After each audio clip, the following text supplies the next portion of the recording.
नमस्कार बहनों एवं भाइयों, आइए सप्तपुरियों में प्रथम पुरी अयोध्या की महिमा को जानें। अयोध्या की महिमा को जानने के लिए हमें वैवस्वत मन की पीढ़ी को अपने भीतर ध्यान में लाना होगा। आप सबको जानकारी के लिए बता दूं कि अयोध्या कोई आज की अयोध्या नहीं, ये वैदिक युग से भी प्राचीनतम अयोध्या है। क्योंकि अयोध्या जो है मनु परंपरा से अनुस्यूत हुई है। मनु एक पद है, एक पीठ है और एक एक चतुर्युग में एक एक मनु के द्वारा समाज और मानवता का नियोजन किया जाता है। वर्तमान कल्प में जो मनवंतर हुए हैं उसमें ये वर्तमान जो है 28वां मनवंतर है और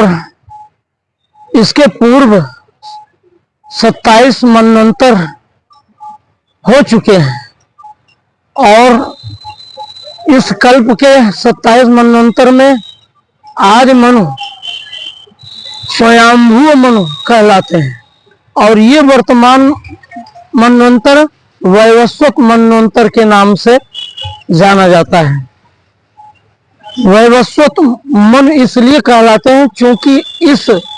मन परंपरा का प्रारंभ स्वयं भगवान सूर्य ने अपने प्रतिनिधि को मन के रूप में इस सृष्टि के नियोजन और इसकी मर्यादा के संवर्धन के लिए किया था। इसीलिए यह वैवस्वत मनवंतर कहलाता है। इस वैवस्वत मनवंतर में ही आगे चल करके महाराज इक्ष्वाकु हुए, उसके भी आगे महाराजा दिलीप हुए, महाराजा हरिश्चंद्र हुए और क्रमशः महाराजा भगीरथ से आगे बढ़ते हुए महाराजा दशरथ जो चक्रवर्ती सम्राट के रूप में लोकोत्तर तक जाने जाते हैं, उन्हीं महाराजा दशरथ के पुत्र के रूप में अपने अंशों सहित भगवान राम ने, भगवान परब्रह्म ने राम के रूप में अवतरण लिया था और इसीलिए इस वैवस्वत मन की परंपरा में जो पीढ़ियां आगे तक चलती गई हैं, भगवान राम के वंशधर कुश और लव से आगे भी 29 पीढ़ियों तक का विवरण मिलता है। और जब उनकी पीढ़ी में कोई शासक नहीं हुआ तो आगे का दायित्व स्वयं हनुमान जी ने राम